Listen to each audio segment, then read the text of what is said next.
And let's get it. This is the Back Row Bengals Sports Podcast. I'm your host, Josh Miller. I keep calling it the Bengals Sports Podcast. That's not what it is. Bengals Show. There it is. That's what it is.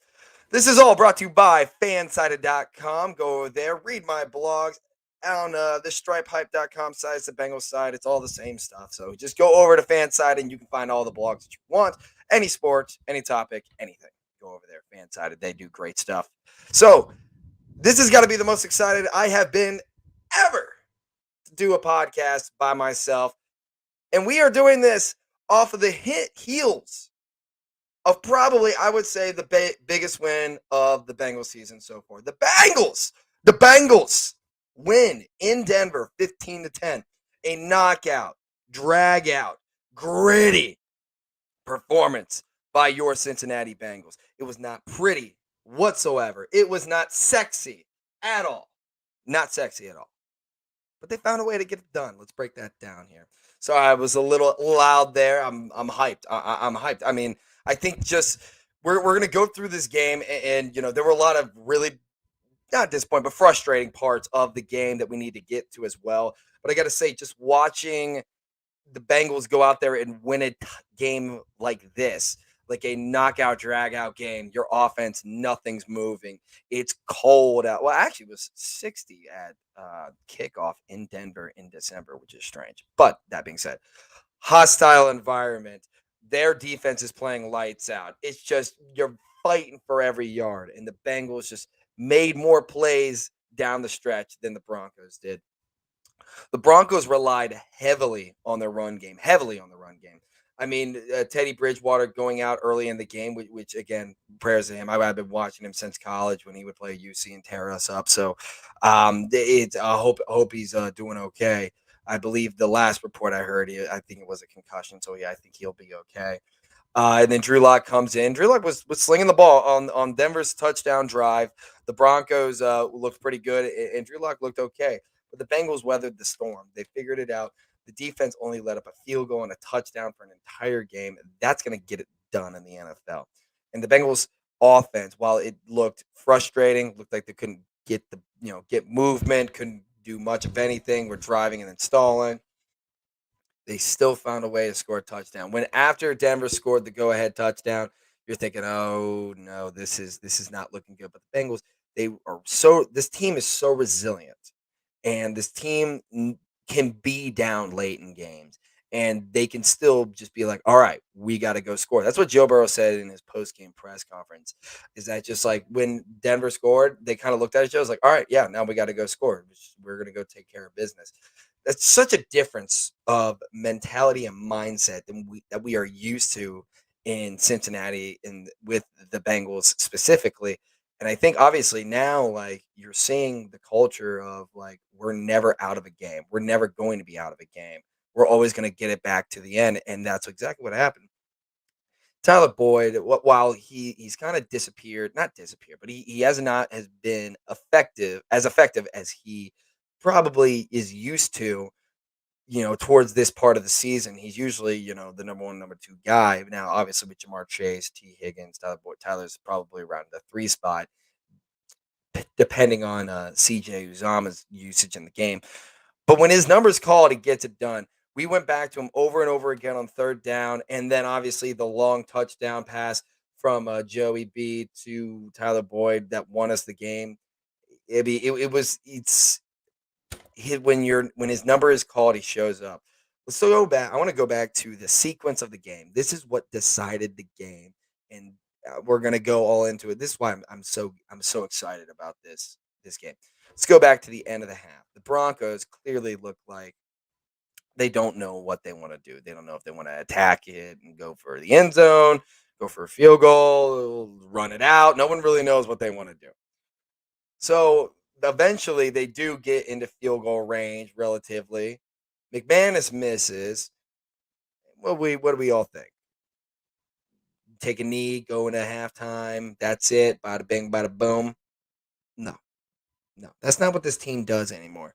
Joe Burrow throws an absolute dot across the middle to Tyler Boyd, gain about 20, 30 yards, right into a 58-yard field goal for Evan McPherson, Legatron, Money Mac, Call him whatever you want. Knocks it through. His second long or the first longest in Bengals history. His second of the day. He had a 53-yarder as well, making kicks. Ladies and gentlemen, that's why you draft a kicker. That's it. Because that 6-point swing won the Bengals the game. 6-point swing. It was huge. It was a huge swing in the game. Gave the Bengals life going into the locker room because there wasn't a lot of life going in there, and gave them life and pushed them towards the end. This, so I mean, the special teams showed up. Special teams had a great game. I think it's 2 games in a row. Special teams played fairly decent. I mean, obviously, minus the Darius Phillips fumbles. That being said.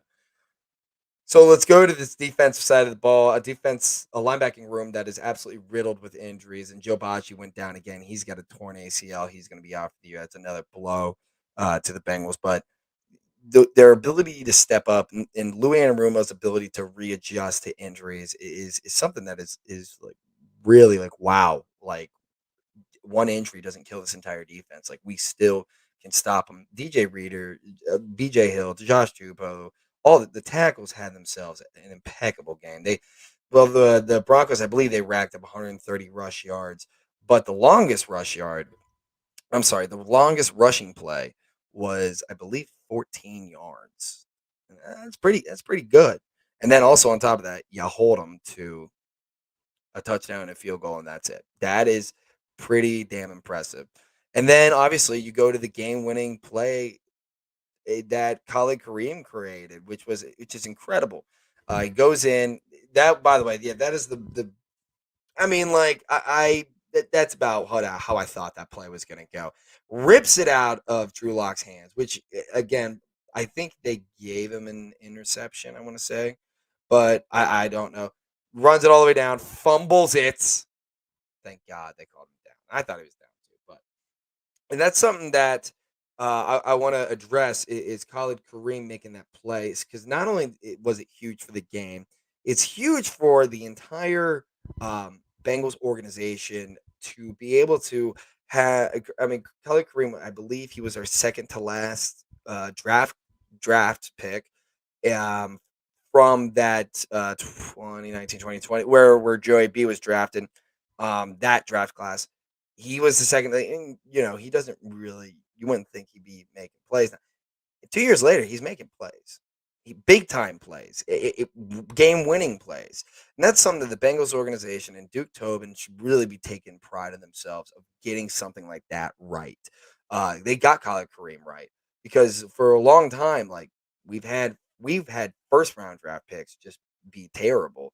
Now 2 years in a row, these 2 draft classes, they're doing pretty good. Khalid Kareem is doing really good. I want to see him get more snaps. Now, obviously, he's hurt. I believe he suffered a concussion. I think it's pretty mild, so he may be able to be back next week or the week after, which would be great. And then another player that I got to say from that draft class that was the last pick of the draft, linebacker Marcus Bailey gets his first sack, goes out there, controls the defense, just controls, brings a calm. He knows what he's doing out there, prepared. Uh, Again, this defense it holds the Broncos to 10, 10 points. Excuse me. Now I know the Broncos defense is not great, or I'm sorry, the Broncos offense is not great. Their defense is I think elite. Their defense is really good. Their offense is nothing special or anything to write home about. But in the NFL, 10 points, holding the team to 10 points is going to win you the game most of the time, except for if you're the Tampa Bay Buccaneers. Anyway, that being said, there's not enough praise that could go around to the defense this game. Eli Apple had himself a hell of a game. Locked his receiver down. Didn't give Jared Judy any breathing room, which was great. Phenomenal. 4 targets, absolutely no catches. I mean, that's gonna get it done. And as a Bengals fan, you gotta be really, really happy about that because Eli Apple for a long time when he was with the Giants, and then I believe Saints. I forget who he was before the Bengals, but he really was not that guy. He was probably a second stringer type of guy. but he's really, really shown up in the past couple of games, and you can't be happier for the guy. I mean, and his Twitter game is undefeated, so it's honestly hilarious. So good for him, good for Eli, good for the defense, good for Lou Anarumo. He deserves everything about this. If there was a most improved, I mean, if there was a most improved coach of the year award, it would go to Lou Anarumo at 100%, bar none.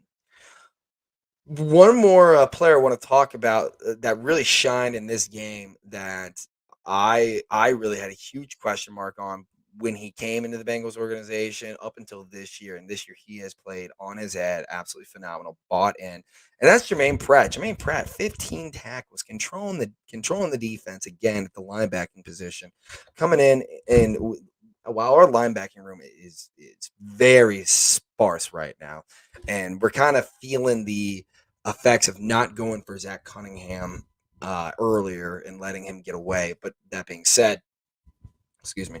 That being said, Jermaine Pratt had himself a hell of a game. You want to talk about a most improved player from when he got here to where he is now. It's got to be given to Jermaine Pratt. I mean, he was a really big question mark. A lot of people did not know if he could play, if he actually like could bring it and be able to control a defense. And I got to say, he's playing really, really well. I trust him out there. I trust him to be out there for majority of the game. So again, kudos to Lou Anarumo and kudos to Jermaine Pratt. He's a guy that I didn't think was going to be able to stick, and he proved me wrong. So I'm glad, and I'm very happy that he did because I love Jermaine. He does a good job. Sticks his nose in there, he hits hard, and he holds on to his assignments well. So watch him the next game. He plays the game the right way. Let's jump over to the offensive side because while there wasn't a lot of offense, obviously there was big plays that happened that needed to happen in order for the Bengals to win. I want to talk about Joey B, Joe Brr, Joe Shiesty, as Trap House Sports would say. Joe Shiesty really showed his, you know, lived up to the nickname. Some of his QB runs that he had were just incredible, and it looked like that knee wasn't bothering him. It looked like he wasn't afraid to take a hit, maybe here or there. It looked like he was going for that first down. He picked up a lot of third downs that was big, big for the Bengals, and really kept drives alive. Didn't force a pass when it wasn't there. He was much more protective of the ball. And you saw that Bengals, 0 turnovers. Again, a very clean game except for the penalties, which that ref and crew need. I'm sorry, real quick before we get back to the offense. That ref and crew needs to be held accountable for how terrible their performance was on Sunday. It was terrible. Like that was one of the worst refing performances I've ever seen. Absolutely garbage. They need to be held accountable. That at the end of the day, that it's facts. They need to be held accountable. So let's go back to Joey B. Again, not an incredible game in terms of sexiness and 300 yards and 3 touchdowns and such like that. I'm taking that straight from Joey B's press conference, but he made the throws when we needed to. Had a lot of third down conversions. I could think of 3 or 4 to Tyler Boyd that were huge. Made plays on this with his feet. Escaped the pocket well. I would say early in the game, his pocket awareness was not good. He was running. His ability to escape the pocket wasn't great. He got better towards the end of the game, and he made a lot of plays. So again, Joey B, he does some stuff that he's one of these. This is why you drafted him. He's one of these guys that may not throw 300-400 yards a game, but when the chips are down and he needs to make a play, he's gonna get it done, and he's gonna find a way to win. And that's why you drafted. That's exactly why you drafted Joe Burrow. And he does that, and he did exactly what the team needed him to do in order to win. And had one nice big play to Tyler Boyd, and here we are. And the Bengals are 8-6 in first place in the AFC North after the Browns lost last night, which was brutal to them. But at the end of the day, AFC North so tight, and we got quite the test coming up on Sunday, which I can't wait for. At any rate. I wanna jump over to what was I gonna say? Yeah, so let's jump to the end of the game here. And this was a big moment. 3rd and 8. The Bengals got the ball. 2-minute warning. And if the Bengals get the first down, it's over. Denver's got no timeouts. So the question came up is, do you leave it in the hands of Joe Burrow or do you hand it off and play defense? I said I would have let Joe Burrow decide the game and throw the ball. Maybe something safe, but something that he can decide to throw. And he and Zach Taylor decided to run the ball with Samaje Perine. Now, again, you all know why I'm not a big fan of Samaje Perine on third down. I can't get, I don't get it. I don't understand it. But at that time, the clock runs, Bengals punt, great punt, phenomenal punt from Kevin Huber, and 4 and out, just like that. Bengals 4 and out them, and it's over. But that being said, if the Bengals do run the ball and Denver goes down and scores a touchdown, the whole world would be calling for Zach Taylor's head there because it's the same thing that happened in the Niners game. It's the same thing that has happened consistently, or is letting Joe Burrow throw the ball, let him cook. And at that time, at the time, I said, you're letting Joe Burrow throw the ball here. You're letting him win the game for you. Looking back, I totally see what Zach Taylor's looking at. Now, while he's been burned for it in the past, what he did do was he realized it was just like our defense is playing lights out. They have Drew Lock. Kevin Huber is going to pin him inside at least the 15, and they'll have 0 timeouts to drive down the field and score a touchdown. So, I mean, okay, that makes it made more sense to run it in the Broncos game at that time than it did against the Niners in overtime. That's what I'll say. It made way more sense. So a lot of people are killing him for it, but I believe it was the right call. I believe there is still some hesitancy to let Joe Burrow finish the game for you. Now Joey B has had some interceptions that were questionable, but I digress. But overall, I would say that's a team win. That's a gut win right there. That's a gritty win. That's something that in the AFC North and the AFC, especially this year in December, you're gonna have to win like that. That's it. And good teams win like that. That's what happens. When good teams win like that. Baltimore takes a loss. Cleveland takes a loss. I believe Pittsburgh won. Pittsburgh beat Tennessee. So but all in all, like Bengals, right now control their own destiny. First place in the AFC North. You can go on Saturday, or excuse me, Sunday, and deliver the knockout blow to the Ravens. I don't know if Lamar is playing yet. I don't think it's been announced. I think Huntley's a good backup. We're gonna have our hands full with him. The Browns, Tim Mullins played well, but it seems like their entire team will be back next week. But I'll be honest, losing to the Raiders, Raiders aren't a good team. They are not a good team. Got a pretty good defense. They're not a good team. Watching them play like that, they're not a good team, and the Browns couldn't get it done. So when you look at the AFC North, who's got the best roster? Who's got the best talent? Who's got the best team? It's the Bengals. It is. But that being said, the AFC North is full of really good coaches and gritty players and players that know that everybody in the division is 1 or 2 wins away from either sneaking into the playoffs or winning the AFC North. So you're getting everybody's best shot. You got 3 AFC games down the stretch, 2 of them in the AFC North. You got Baltimore next week, Chiefs after that, after the Cotton Bowl, after UC wins that, and then after that, you finish up inside of Cleveland. I'm really hoping that we close this out before we go to Cleveland. I don't want to close it out against them. I think that would be tough. I will say this: I do trust this team on the road. I trust the Bengals on the road. They do.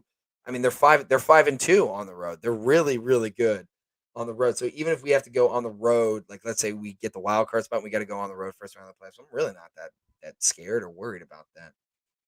And I think this Bengals team could absolutely 100% win that. Um, but then let's look at expectation.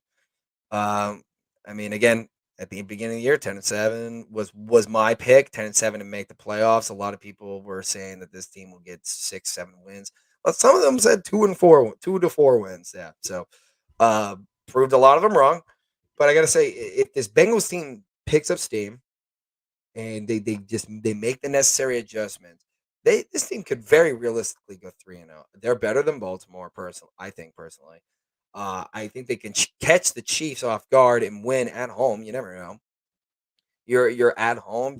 Weird things may happen, especially if this team's starting to play really, really well in December and the Chiefs, having to slip up. Bengals can absolutely win that game.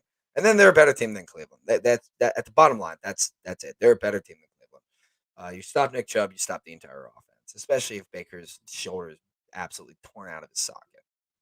So anyway, that's a lot that I got to say. I know it was a very quick, very fast game, so there wasn't a whole lot of flashiness, a lot of stuff that we need to talk to, and plus, also, if I'm by myself, I can just rattle through it instead of letting somebody else, talk with me. So I kind of like that, but a lot of times I don't really like that. Honestly, if you have a comment, it's like, hey, I like it when you're by yourself, or hey, I like it when you have a guest on. Let me know because that way I can make the necessary adjustments. I want to do whatever you guys want. Okay. Anyway, let's go back to the Bengals real quick. I would say Zach Taylor deserves a lot of credit for this game. He deserves a lot of credit. These guys showed resilience. They showed, grit. They showed that they can win when nothing is going right, when stuff isn't going their way, when calls aren't going their way. This Bengals team showed that they can, rise up and they can rise to the challenge and win. That's what you're going to need in December. That's what you're going to need down the stretch. That's what you're going to need in January, and that's what you're going to need to win games, important games. And we have three incredibly important games down the stretch, but we will get to those when we get there. Tomorrow, me and my brother Brian are going to be back at it for the college football playoff show. We're going to be talking a little bit of Bearcats, and it's going to be a lot of fun. And we're going to go a lot of there. And then on top of that, after that, we're going to go live at 7. Excuse me. Sorry about that. The Thursday is going to be tough, but we're going to be going live at 10 a.m. with Strawberry Ice to preview this game against the Ratbirds, as he likes to put it. So cannot wait to talk to him. Can't wait for Wednesday, and it's going to be a lot of fun. It's going to be great. Bricktop coming through. Bricktop, brand new engaged guy. Didn't know him. One thing that is dope is play breakdowns, doing the X's and O's. Well, why don't? Well, then you know what? Thursday, let's do some X's and O's there, Bricktop. How about that? So there you go. There, I love suggestions. Great cheeks, whatever. Send it to me. I want to get better. So at any rate, love all you guys. Let's go win the AFC North. Let's deliver the knockout punch to the Ravens and be done with it. Okay. All right. This is going to be live. Go to fansided.com. If you want to read blogs, if you want to read my blogs, go to stripehype.com. That would be great. All right. Have a Merry Christmas, y'all, or Happy Hanukkah, Kwanzaa, whatever you celebrate. If I forgot, I apologize about that. Have fun. All right. Love y'all. Peace. Hoodoo.